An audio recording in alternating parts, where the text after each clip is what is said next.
In today's video, I wanted to continue with my journey through the Fighters Guild questline featured in the Elder Scrolls 4 Oblivion Remastered. Last time, I signed up with a faction and got sent on some beginner level missions. I helped Arvena Thelos clear mountain lions from her basement and eliminated some burglars who were terrorizing Lel's quality merchandise. I delivered a weapons shipment to Desolate Mine, completed a contract one of my guildmates defaulted on, and found some contracts for some others who weren't as fortunate. I met the big players in the faction, learned about the Blackwood Company, and finished out some contracts dealing with debt and delivering justice to some thieves. This is where the story continues.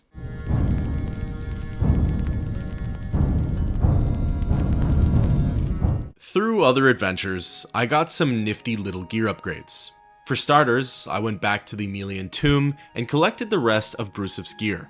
I had that part recorded and then accidentally deleted it, so that's pretty unfortunate. Nevertheless, I got everything except for the shield and helmet, and I stashed the sword away.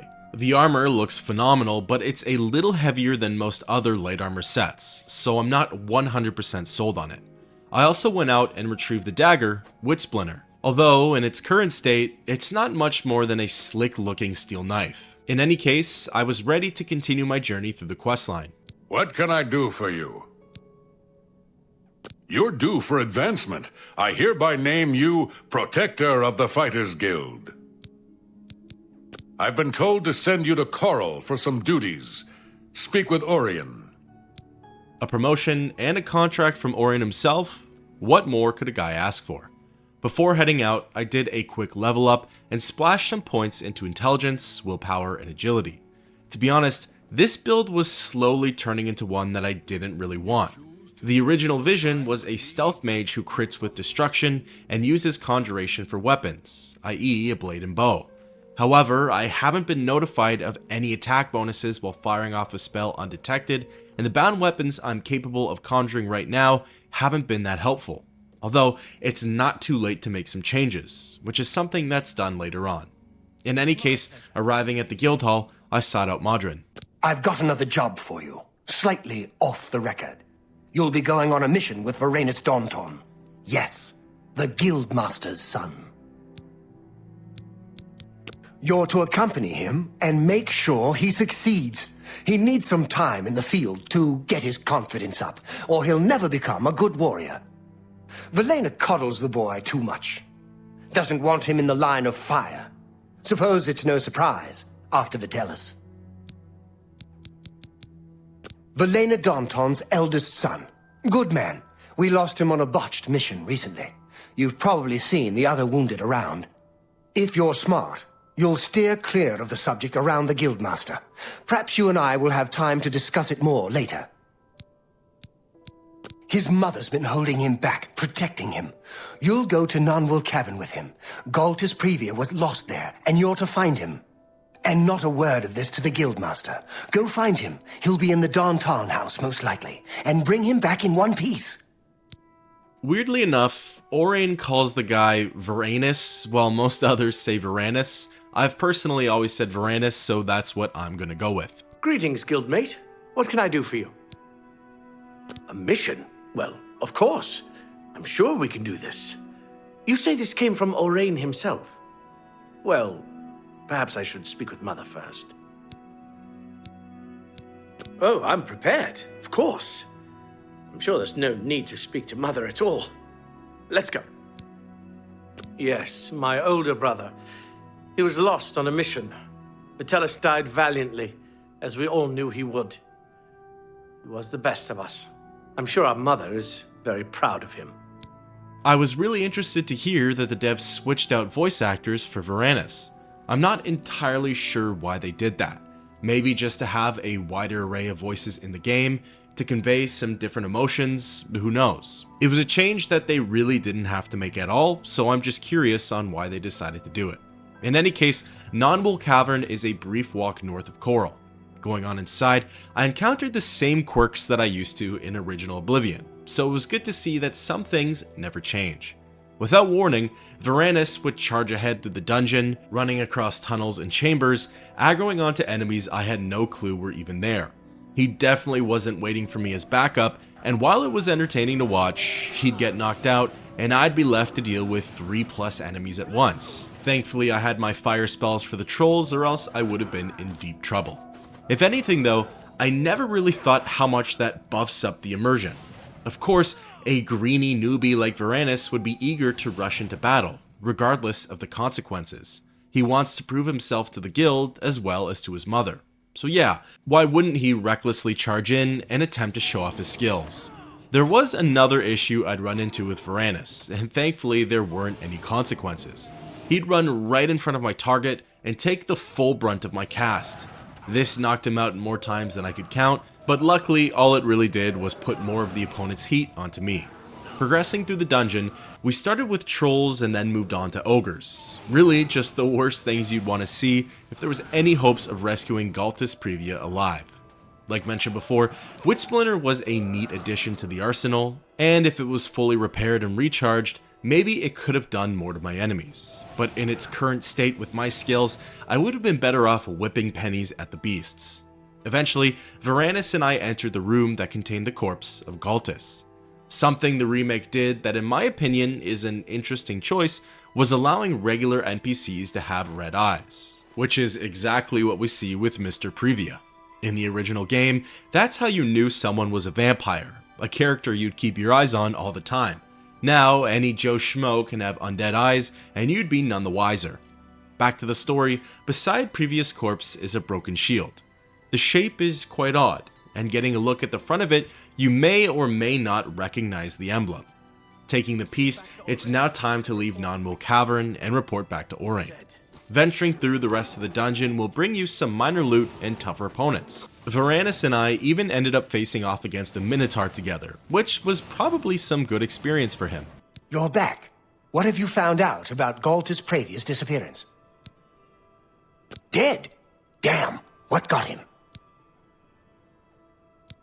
Let me see that. Interesting. The symbols on it are familiar to me. I'll be looking into this. Nothing we need to talk about now. I'll pay Varanus for his contract. This is for you. Who knows? I might be able to make soldiers out of you both. I might have ever only gotten the dialogue prompt for the shield once or twice before, as I always forget to pick it up. So it was neat to hear it after so long and to see that Modron might have a clue or two as to what actually happened in the cavern. As a reward, he gifted me the short sword of Jolts. It's a regular iron short sword, but deals 5 points of shock damage per strike. Definitely something that'll come in handy. With that, thus ends the quest, The Master's Son.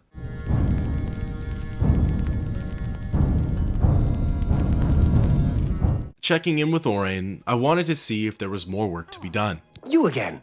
Fine. I imagine you're looking for work from me. I'm going to need you to find Maglir again, the little fetcher. That's right. The little vermin has defaulted on another contract. I need you to go babysit him again. Wish I knew what happened. He had a contract for a local mage in Braville. Didn't seem like a particularly difficult assignment. He hasn't reported to the client at all. Get yourself down to Braville and find Maglir. Make sure that contract of his gets done, and send him to me. It's time to go and look for my good old Bosmer friend again. Fast traveling over to Braville, I began asking around. Maglir? I think I've seen him. Trying the Lonely Suitor Lodge. Similar to last time, he spends all his waking moments loitering around one of the inns, complaining about the job, as opposed to just going and trying it out. Deciding to take a page out of Maglir's book, I committed time theft myself and stopped by at a Warlock's Luck. Here, I purchased a more powerful destruction spell, Flame Touch. This one deals 25 points of fire damage, which is better than Flashbolt's 20, it's just not ranged. There's certainly room on the hotkey wheel for both though. Strolling on into the Lonely Suitor Lodge, the situation with Maglir was much worse than I could have thought. He had a whole new set of gear, and what's more, I recognized the shield and emblem on his cuirass, the very same one from Nonwil Cavern. You again. I imagine I know why you're here, Guildrat. Defaulted? That all you talk about? I'm Blackwood Company now. Plenty of work, the pay is good, and I don't have Orain on my back all the time. Look, I know that you covered for me before, so I'll give you this one. Talk to Ariari at the Mages Guild for the job. After this, we're done. There's a lot to unpack from that conversation. Maglir defected to the Blackwood Company, the very same faction who's been undercutting the guild, and whose shield was found beside Galtus' previous dead body. Definitely some strange times. Furthermore, during that conversation, Maglir gave me the details of his abandoned contract. If I hadn't covered for him during the Fallen Rock mission, I would have needed to learn about the Ariari contract through other means. It's about time someone from the Fighters Guild showed up. I've got work for you to do. I need imp gall for my research. I need imp gall for my studies. 10 portions of it, in fact. Since I hired the Fighters Guild, I expect you to get it done. And carefully, please. You might check Robbers Glen Cave for the imp gall. That place has been known to contain the imps. I just don't trust them. I know they're efficient, a bit too efficient for my liking. Some endeavors demand time and care. Leaving Breville, I was surprised to see the city's Oblivion Gate was already opened. Usually you only see gates this close to a town after a certain point in the main questline. I haven't touched that storyline at all, so why the portal opened there is beyond me. This Fighters Guild contract might be one of the easiest ones that the player gets to do. Really, the trickiest part probably would have been finding out that Ariari was the client. Robbers Glen Cave is pretty close to Breville, and the only creatures inside of there are imps. One-on-one, imps are incredibly easy opponents. Bunched up though, for lower level players, they can prove to be more than a nuisance. They're good at overwhelming the player, especially when your race has weaknesses to magic, like my Altmer. What's nice though is that the imp stats cap off once the player hits level 4. They have a maximum health bar of 45 points, and their melee attacks only go as high as 6 points of damage. Whilst collecting the gall, I tried to take my time and level up my blade skill. It was falling behind a bit compared to my destruction, and I wanted them to be neck and neck for the most part. Even for puny little imps, Wood Splitter just wasn't cutting it. By now, it was pretty much confirmed that the Sword of Jolts was going to be my main melee weapon, which is nothing to brag about. In any case, Robbers Glen Cave is an easy crawl, there are decent chests to loot, and you'll be out of there in no time. Oh, good. Well, have you found that imp gall for me yet? I've got some research I need to get to. You've got it. Looks fresh, too. I realize you'll be paid by your superior, but take this as well. It might come in handy in your work. As a reward, Ariari gifts me the Ring of Aegis, which shields my character for 15%. On my ultimate playthrough in original Oblivion, pretty sure this is the ring I'm either still using or frequently switch to in times of need. So that being said, I'm pretty thrilled to have it in my arsenal. With Maglir's current whereabouts and status known, and the contract complete, it's time to report back to Modron. What is it? Shouldn't you be taking care of Maglir's contract? I can't believe we lost another to that bunch. Well done taking care of the contract, though. We can't afford to lose any of them these days. Here's your payment for completion of the contract. I think it's time for us to discuss the Blackwood Company a bit. They weren't always a threat. Small-scale mercenary band, until Riza Kar took over. Then came the fat Imperial contracts. After a mission in Blackmarsh, they set up shop in Leowin, more ruthless than ever. It needs investigating. First, though, you need advancement. It's time to finally learn a bit more about this mysterious faction and what they actually stand for. With that, thus ends the quest. More unfinished business.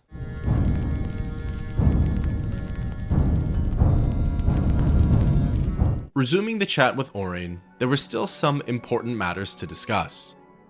Your service to the guild has not gone unnoticed. Henceforth, you will carry the rank of Defender. Bear the title proudly. I've got something for you, but we're not going to talk about it here. I want you to meet me at my house after sundown. We'll talk more then. A secretive off-the-record mission. Meeting at Modron's house after dark can only mean one thing. Well, maybe two, but it's probably to discuss something that Velena Danton shouldn't hear. Good, you're here. We've got duties to attend to. I've been looking into them, heard some disturbing things. We know they're a danger to us, and we know they're good at what they do. Good question. I've heard stories, but nothing I can prove is true. Maybe they've got a mage working with them. Maybe they're just well trained. All I know for sure is that they'll accept any contract, and they'll do anything to complete it. And they don't care who gets in the way. Velena's gotten tentative since the Blackheart mission. She's worried about getting us killed. But we're just getting killed a little bit at a time. That mission was the start of it. That was when Vitelis was killed. We were contracted by a wizard, Argoth, to recover an artifact from Blackheart. I went in there with 20 men. I left with 5. Vitelis wasn't one of them. He died covering our retreat. I snooped around. Apparently, they completed that contract for us. I went in there with 20 good men. I can't believe that bunch finished the job. There's more. Argoth, he's dead. The artifact gone. Sounds like a setup. Maybe they made a deal with Blackheart. I don't know. But I'll find out. Now we find out what really happened. And we let it be known. I want to show the people who the Blackwood Company really are.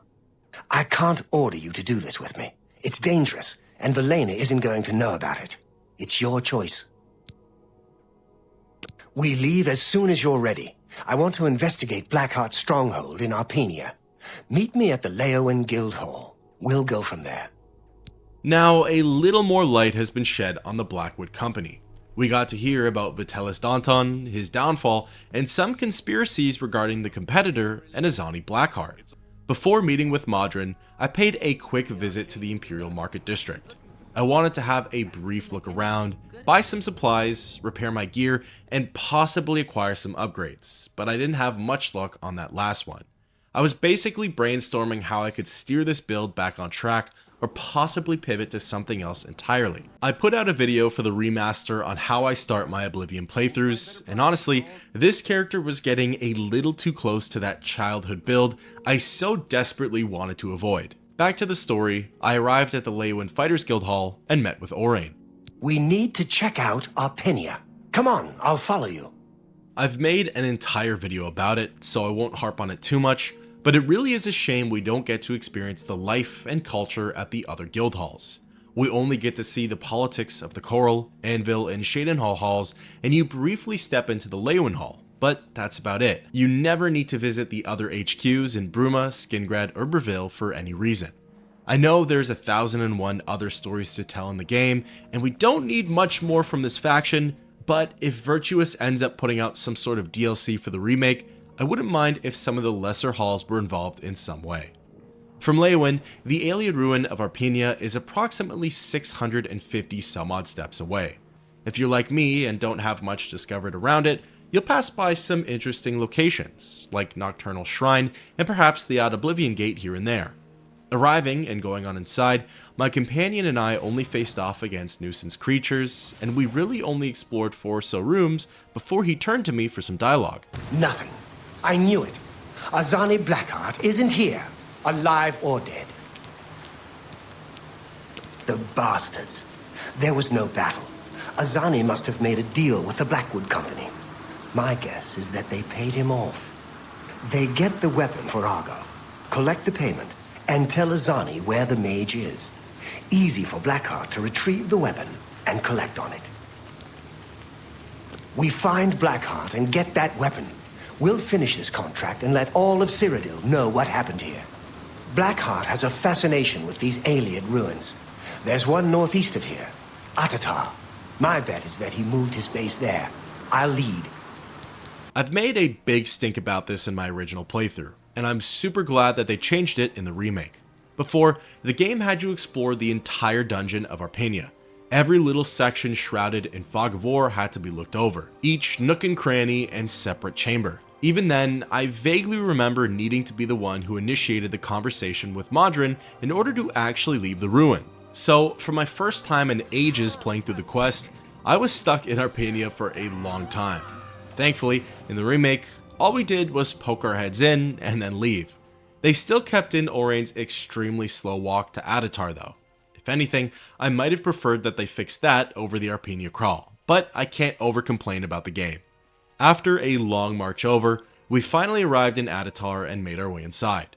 There were clear signs of a struggle, dead nuisance creatures in the entranceway, which indicated that bigger game was around. Past the first trap, we ran into what I'd consider a good sign. Bandits. Where there's some, there's usually a leader. They shouldn't be much of an issue for any character, not to mention Oraine is a powerhouse. He's able to steamroll through the enemies and take on all of the aggro. You honestly don't even need to lift a finger for most of this dungeon if you didn't want to. Using my short sword of jolts, there was certainly a night and day difference between its abilities and Witsplinter's. Enemies were falling no problem, and in just a few swings too. However, that's probably because of the enchantment as well as Modron's health. The only point in the dungeon where I was almost worried was just before finding Azani Blackheart. I dropped down to a platform containing a group of bandits, and 2 out of the 3 were hedge wizards. Modron decided it best to stay where he was, and as he puts it, let me get some seasoning. The wizards were beating me bad. They might have had some sort of magic resistance as my shock damage was being negated, and things got hairy pretty fast. Luckily, I was able to control the situation, move around the open space, and battled each bandit one-on-one. Finally, the threats were gone, and I moved on into Adatar Loria. Upon going in, I ruined any chance at getting the jump on Azani Blackheart. He was waiting for us by the center and aggroed on as soon as he saw our faces. Modron went charging in but got beat down bad by Sinweaver, Blackheart's enchanted elven claymore. One thing I noticed for this fight is that my time was a lot easier with this playthrough versus the one in original Oblivion. Maybe because of the different combat mechanics, maybe my overall level, perhaps it was because of the different build I was sporting. But he wasn't sending Oraine flying across the room like he used to, nor was he breaking my spirit like the old days. In any case, once Blackheart was dead, I celebrated with Modron. Azani Blackheart is dead, and our brothers avenged. Dead, finally. Good work. Did you retrieve his ring? I want that as proof that the Blackwood Company didn't defeat him. Azani's gear is really good for my character's current level. The elven armor set is pretty standard for level 6, and even though it's a claymore, Sinweaver is a lot of fun to use. His ring. Have you pried it from the coward's corpse? You've got it. Good. I'll use it to prove it was we, not the Blackwood Company, who killed him. Good work on this. Now get out of here. I'm going to head back to Coral. When there's more to do, I'll let you know. Your accomplishments are impressive. Because of this, I bestow upon you the rank of Warder of the Fighters Guild. Finally, the guild got the win that it deserves, and an age-old nemesis has been taken care of. Modron didn't need 20 good men either. He just needed the player. With that, thus ends the quest, Azani Blackheart.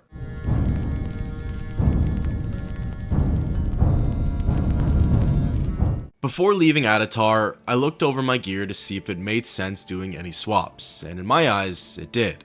Bruce Ephemelion's gear was just too heavy for my character and left very little room for carrying around loot.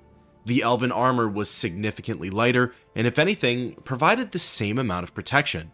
Due to weight capacity, I wasn't able to bring Sinweaver out of the Alien Ruin, but it's not a weapon I wanted this character to use anyways. After stashing Brusev's gear with the rest of my overflow equipment, I quickly sought out an NPC who could recharge my items. This whole time, I thought that the devs lowered the prices for repairs and recharges in the remake, because I've been paying pennies for them on most of my gear. However, the humbling finally came when I saw Witsplinter would run me around 2,000 gold to refuel. I should definitely be investing in Soul Trap at this point. Once ready, I traveled over to Azan and Anvil and asked if there was any more work. Well met. Good to see you're looking for more work. There's certainly more to be done. I need you to help Alante of Alinor. Alante is a scholar interested in researching Deidre worship. Meet her in Brittle Rock Cave, help her find the shrine, and keep her safe. Ascending to level 7, I was starting to think about how the game was going to change from here. Harder enemies and deadlier attacks, but better loot and rewards. Major and minor skills were also weighing on my mind, thinking about certain ways to level them up without overshooting my overall level. Brittle Rock Cave is northeast of Anvil, closer to the city of Kvatch. I was lucky that I discovered the nearby Fort Wariel, as that just made the journey a 150-step march. Ah, you must be from the Fighters Guild. Excellent. I'm looking forward to our investigation. Fascinating subject, these Daedra. Yes, let's investigate. And keep on your toes. During my challenge playthrough for this quest, I found escorting Alante to actually be pretty tricky. She fights with conjuration magic, wields a dagger, and doesn't have much in the way of defense. Given the tight corridors and chambers of the cave, the Altmer almost always enters combat. She's also non-essential, so if she dies, that ends the quest. However, something I learned from my travels is that running away from her in the dungeon causes her to stop moving. So, I took the time to run ahead and clear out the rooms we were passing through. Again, I'm more than certain it's a level thing, but I've never actually faced off against Dremora in here. It's always been stunted scamps and maybe Clanfear runts. It's interesting to see churls guarding the shrine. If anything, they don't rely as heavily on fire magic, so it makes it a bit easier for my high elf to roll through. On the subject of Alante, I've always assumed that she had nefarious intentions with seeking out the shrine. What could she possibly want to study in here that she couldn't at the other ones that were above ground? This quest always felt like it intentionally left something out, like it wanted you to ask questions or to read in between the lines. However, after playing Morrowind, I think I understand what's going on here. Alante is actually an NPC who's also featured in the Elder Scrolls 3. She's in the exact same line of work, and I'm guessing this whole contract was added in for fanfare. Fans of the previous installment would recognize her and have that, type of moment. And you know what? I'm here for it. I think it's really neat. Excellent. A fine example of a Daedric shrine. Sorry for the trouble getting here. Let's keep moving. I think I'll study this shrine a bit longer. You can make your way out here. I thank you again for your help. Please take this as a token of my thanks. As a little bonus, Alante gifts the player 12920 Morningstar Volume 1. This is a skill book that raises the player's blade by 1. Definitely something that my character could benefit from. There is more to the dungeon, specifically the lower passages, but other than more loot and Daedra, there isn't anything super special. Leaving the caves, I fast traveled back to Anvil and reported to Azan. You finished? Excellent. Good work, guildmate. Here's your payment for the contract. With that, I'm 200 gold richer, a little more knowledgeable, and thus ends the quest, The Wandering Scholar.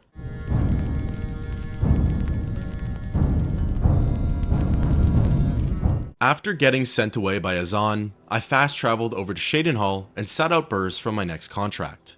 As per usual, the man was a little difficult to track down, but not long into my search, he graced me with his presence. What can I do for you, meat? Need something to do? I've got something for you. Could be tough. There are some escaped fugitives for you to find, meat. Some real hard cases got out of the Breville prison. Been terrorizing the locals ever since. The watch is useless, so we step in. Get to it. Apparently, there are 3 or 4 of them. Real nasty from what I hear. You take care of them. Maybe you'll get lucky and they'll surrender. Funny enough, I always get this quest and Den of Thieves confused. I guess because it has the player tracking down lawbreakers inside of caves, but I'm not really sure. Traveling to Breville, I began asking around for info. What? I'm not talking about them. Not to you. I barely know you. It was always a little strange to me that the guards wouldn't want somebody else tracking down the fugitives. I get it's probably for public safety and liability reasons, but my characters from the Fighters Guild, the guards aren't doing anything about it, and it'll help settle the city, so it's a win-win. Sure, I know about them. Look, you didn't hear it from me, but rumor is they're hiding out in Blood Mane Cave. 4 of them. Bad news. Bloodmane Cave is a pretty short walk west of the city. Entering inside, you'll note that the dungeon is split into 2 zones.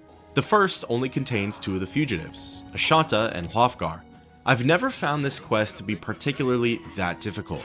That's likely because all of the enemies are spaced out from one another, and 3 of the 4 are no stronger than the average bandit ringleader.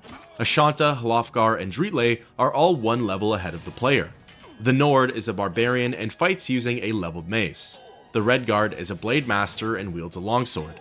On the other side of the cavern is the Argonian Dritle. He battles with a leveled bow. Then finally, you have Enrian, arguably the leader of the gang, as he's always placed 3 levels above the player. He's a mage and also wields a dagger. At least one of the baddies is going to be a problem for someone's character.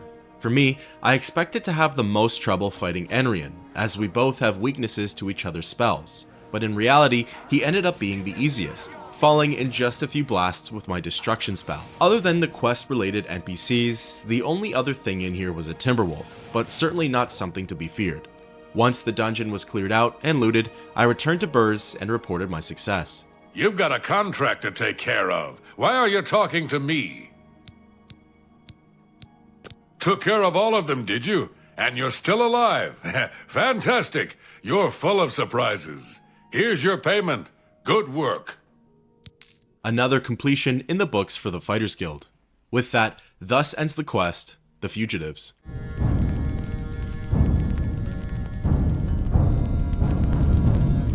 Waking up the grumpy old orc once more, I checked in to see what's next. You've been doing a good job, and under a lot of scrutiny. I've been authorized to promote you to the rank of Guardian. Good work. I understand Urien is looking for you again. Get to Coral and speak with the man. Clearly, someone needs their beauty sleep still. Leaving the guild hall, I fast traveled to Coral and sought out Modron. On a side note, something I haven't been showing but has happened every single time I've landed in Coral, Dharma tracks me down like we're part of the movie It Follows. She's relentless and won't stop trying to talk to me, but I'm definitely not ready to initiate a shadow over Hackdirt yet. I've got another job for you. It's a sensitive one. I need you to find Varanus Daunton. I sent him on a mission to Forsaken Mine. He and some others were supposed to clear the place of trolls. Haven't heard back from them in days. I want you to go check it out. I don't need to tell you how sensitive a matter this is. Get moving and report back to me as soon as possible. We'd been contracted to clear the place of trolls. It was a tough job, but I felt the men I sent were up to it. I want to know what happened. Without trying to give away too much, this quest, to me, always felt like the turning point in the storyline. The rising action that kicks off the end phase of the Fighters Guild, and it really sheds light on the background as to what's been going on here. Forsaken Mine literally borders the southern wall of Leyawiin. It takes no time at all to get there, and the exterior was being guarded by a lone imp. Now, I've been talking about it for a little bit, but it was during this quest where I started to implement some changes. I found a dwarven bow in Bloodmane Cave and decided to start buffing up my marksman skill. If I wanted to rely on conjuring a bound bow one day, I thought it best to work on my archery now, so that way it'll actually deal some damage to my enemies come time. Heading on inside of the mine, it's immediately clear that the guild got slaughtered. Blood and corpses littered the rocky ground, and nuisance creatures were feasting on the rotten remains. There were probably close to 10 dead guildmates in the entrance area. However, there weren't any signs of trolls. Continuing along the dungeon, everything comes to light when you stumble across the body of a Blackwood Company mercenary. They're wearing the same armor that Magler donned and are holding the same shield that was found by Galta's previous body. The full story is still unclear, but it looks like there was a battle between trolls, guild members, and the Blackwood Company. However, the guild seems to have taken the biggest loss. Continuing down the dungeon, in the next tunnel over, you'll start to come across some savage trolls. Given how many trolls are actually in Forsaken Mine, something tells me the guild didn't get that far into their job before the massacre happened. Something I haven't really discussed much was the updated appearance of the trolls. I think the new design for the beasts is amazing. It adds a lot more ferocity to them and makes the creatures look way more intimidating than they used to. Luckily for me, and unfortunately for the trolls, Flame Touch is practically able to one-shot them. In between farming my marksman skill, when the enemies would get too close, I'd close out the fight with some destruction magic, and it made for a pretty easy time in here. Fortunately, archery is a minor skill for me and doesn't really affect my overall level that much, but I do have to be careful and watch my experience bar. After venturing through a lot of the mine, I walked into a room that held the corpse of Uranus Daunton. At some point during the contract, he had perished next to someone named Edward Hodge. On Varanus' body, there was a bloody journal. Giving it a read, it reveals so much about the guild's current state, Velena Daunton's mindset, and what exactly happened here. The beginning blurb says that many of the pages are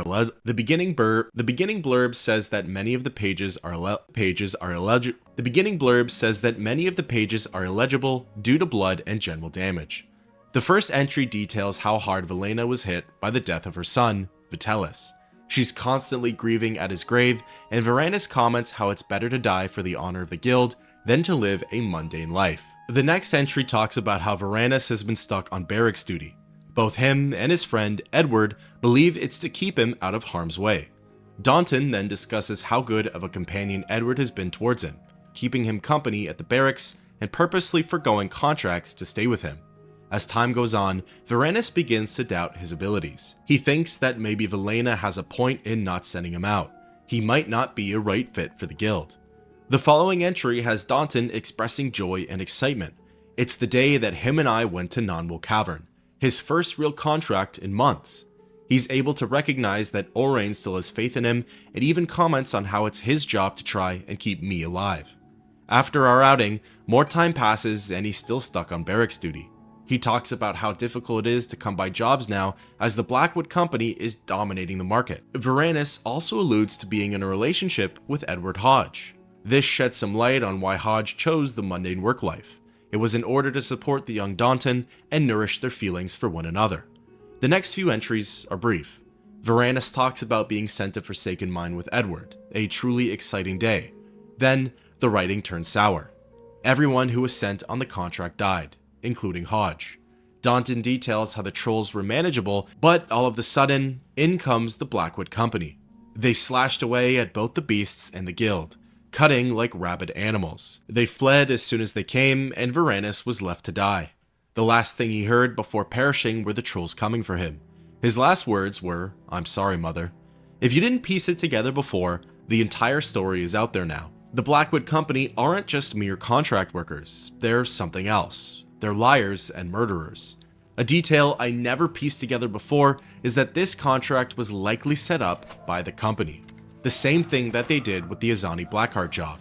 They probably contacted the Fighters Guild to clear out the mine, a secluded dungeon that's right in their backyard, and sprung the trap as soon as the faction was far enough inside. They likely did it to further lower the guild's numbers, and to swoop in for the glory once the matter was settled. With nothing more for me at Forsaken Mine, I left the area and informed Modron of the grave news. You're back. What have you found out?